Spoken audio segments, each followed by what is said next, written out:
기도하겠습니다. 하나님 아버지, 제가 주님으로 인해 누릴 특권이 무엇인지 알게 하여 주시옵소서. 예수님 이름으로 기도합니다. 오늘 묵상할 말씀은 로마서 5장 3절로 8절 말씀입니다.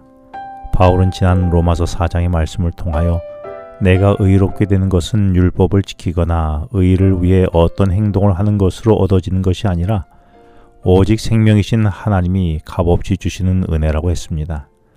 그러면서 오늘 말씀인 로마서 5장 전반부에서 이렇게 그리스도를 믿음으로 의롭다 하심을 얻게 될 때에 누리는 네 가지 특권에 대해서 말씀했습니다. 그 첫째가 세상에 없는 화평을 누리게 된다는 것입니다. 이를 1절에서 우리가 믿음으로 의롭다 하심을 받았으니 우리 주 예수 그리스도로 말미암아 하나님과 화평을 누리자라고 했습니다. 사실 모두가 가정에서나 사회에서 화평을 원합니다. 그럼에도 불구하고 얻지 못하는 이유는 돈이 없거나 건강이 없어서가 아닙니다. 화평을 빼앗는 가장 근본적인 원인은 죄 때문입니다. 지금까지 로마서 1장부터 4장까지 해서 죄에 대해 묵상하면서 우리는 100% 죄인이라고 했고, 그래서 하나님이 찾아오시지 않는다면 의롭다고 할 인생이 아니었는데, 지난 5장 1절에서 묵상한 말씀에서 나를 찾아오신 하나님을 우리가 믿음으로 의롭다 하심을 받았다는 것입니다. 그러니 화평을 깨는 죄가 해결되었으니 이제는 화평을 누리자고 이어지는 1절 말씀에서 말씀하고 있는 것입니다. 이 말은 화평을 누리라고 권고한 것이 아니라 화평을 누리라고 선포한 것입니다. 사실 죽으셨다가 부활하신 예수님이 제일 먼저 선포한 말씀도 요한복음 20장 19절에서 너에게 평강이 있을지어다 라고 선포한 선포의 말씀이었습니다. 그런데 이렇게 화평을 이루도록 한 의인은 하나님과의 올바른 관계로 맺어진 상태를 말합니다. 생각해보면 부부간에 아무리 좋은 선물이 오고 가더라도 화평하지 않으면 의미가 없습니다. 먼저 관계 회복이 우선인 것이지요. 서로를 병들게 하는 관계가 깨어져 나와 화평을 누리지 못하고 있는 대상이 있습니까?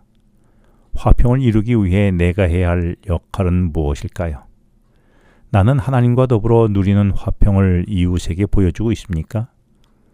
그리고 그리스도를 믿음으로 의롭다 하심을 얻게 될 때에 특권은 세상이 모르는 즐거움이 있다는 것입니다. 이를 2절에서 그로 말미암아 우리가 믿음으로 서 있는 이 은혜에 들어감을 얻었으며 하나님의 영광을 바라고 즐거워한다고 했습니다. 세상에는 즐거움을 주는 오락들과 드라마와 공연들이 많습니다. 그러나 그런 감동들과 즐거움은 우리 삶의 본질적 즐거움을 주지 못합니다.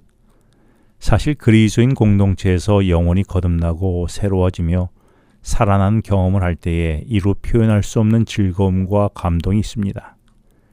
이 기쁨과 즐거움은 구원의 즐거움이라고 지난 시간에 묵상했던 2절 말씀에서 기록하고 있습니다.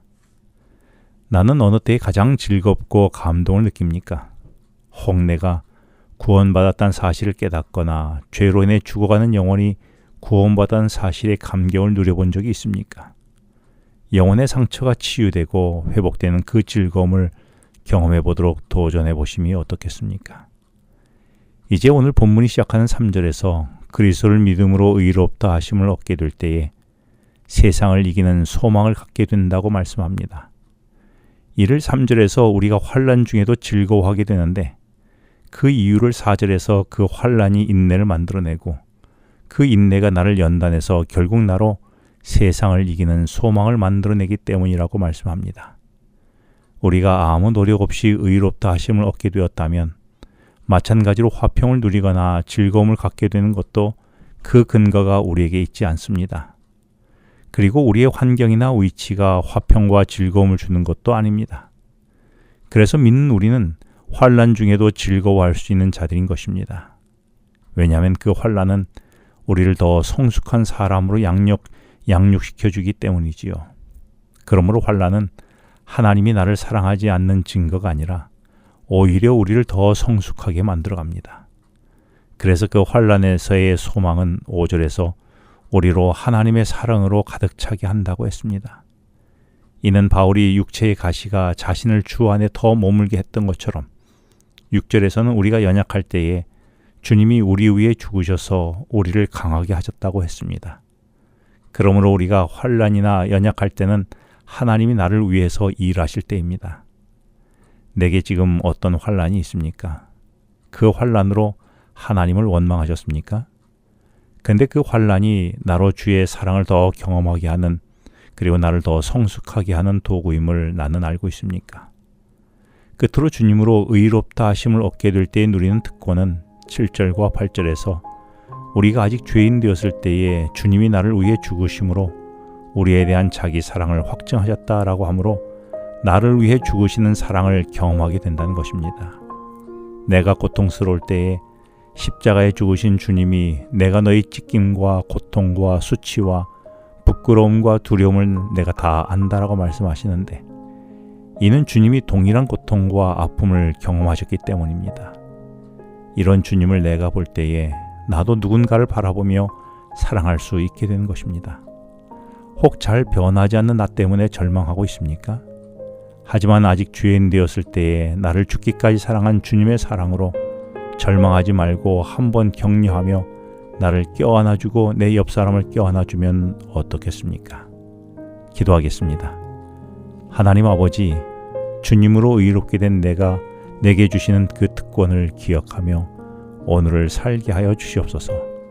예수님 이름으로 기도합니다. 지금은 개인 기도 시간입니다. 오늘 주신 말씀을 묵상하면서 주어진 기도 제목과 개인 기도 제목을 놓고 기도하시겠습니다.